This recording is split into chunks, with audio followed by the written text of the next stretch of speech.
Assalamualaikum warahmatullahi wabarakatuh. Perkenalkan, nama saya Naufa Kutadewi, NIM S100210016 dari kelas C mata kuliah Geografi Ekonomi dan Industri.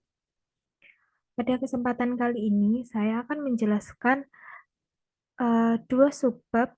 Yang pertama, subbab 12.1 lokasi industri yang terdiri dari teori sewa lokasi dan teori lokasi industri klasik. Kemudian subbab yang kedua yaitu 12.2 revolusi industri dan perubahan ekonomi dunia. Yang dengan yang pertama, peningkatan produktivitas dan penurunan biaya transportasi.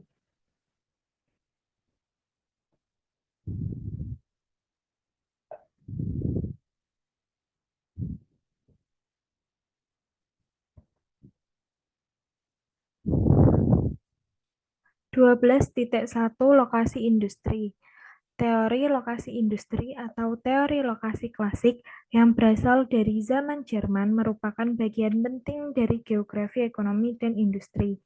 Ini mengidentifikasikan prinsip-prinsip ekonomi, struktur tata ruang, dan kegiatan yang berhubungan dengan pekerjaan.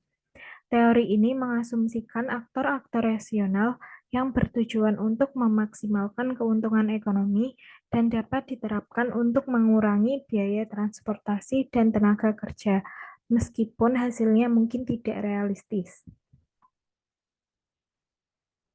Teori sewa lokasi. Teori sewa lokasi mengacu pada prinsip-prinsip yang dikemukakan oleh von Thunen pada tahun 1826 yang mengembangkan model penggunaan lahan pertanian yang menunjukkan bahwa jarak dari pasar dapat menjelaskan variasi penggunaan lahan. Model tersebut mengasumsikan bahwa yang pertama, wilayah terisolasi dengan satu pasar. Yang kedua, petani rasional dengan biaya dan harga yang sama. Yang ketiga, ongkos transportasi sebanding dengan jarak. Teori lokasi von Thunen berfokus pada harga paling signifikan yang dapat ditentukan oleh jarak dari suatu tempat tujuan. Harga ditentukan oleh total biaya produksi dan transportasi dari point of interest dalam kota. Biaya sewa atau sewa jasa dan sewa ditentukan oleh jarak dari tempat tujuan. Jika biaya transportasi tinggi, tetapi jaraknya pendek, maka biaya sewa akan meningkat. Namun, jika biaya transportasi tinggi, tetapi jarak tempuh pendek, maka biaya transportasi akan menurun.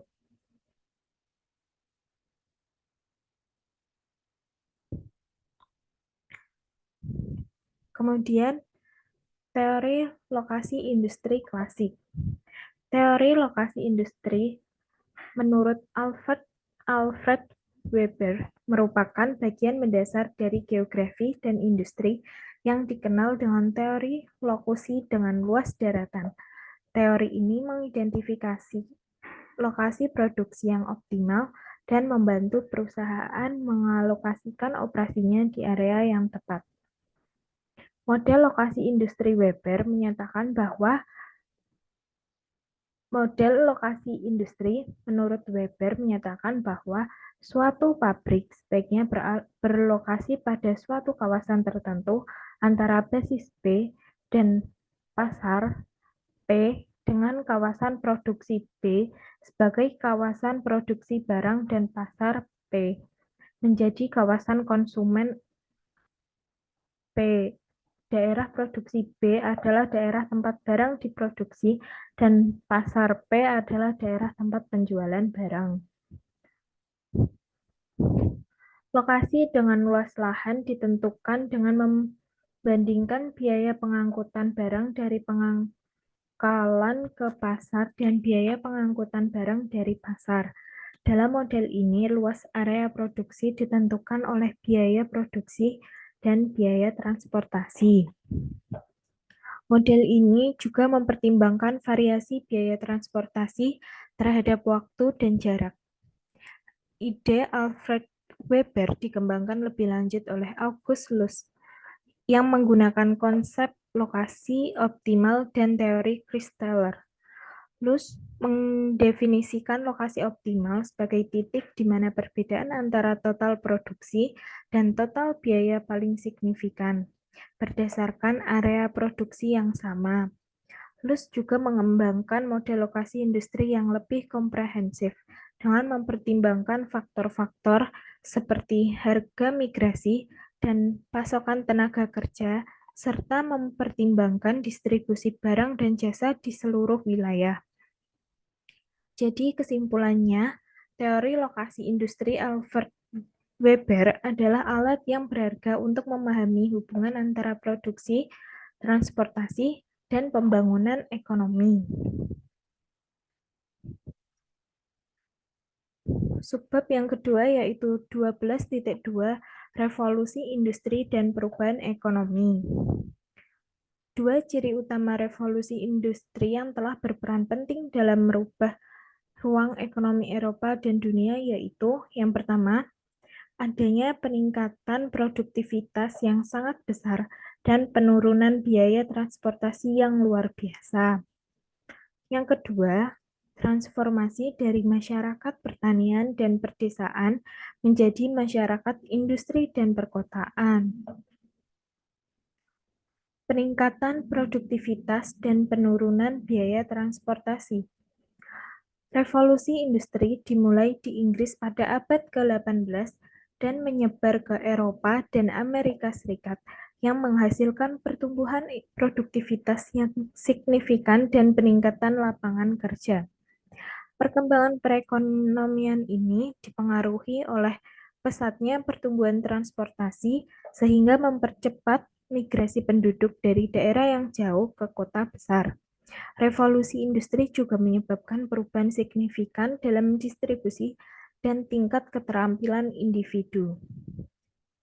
Revolusi industri ini dapat menyebabkan perubahan signifikan dalam perdagangan antar negara dengan defisit perdagangan meningkat dari 10 menjadi 1% pada tahun 1800 dan 1910.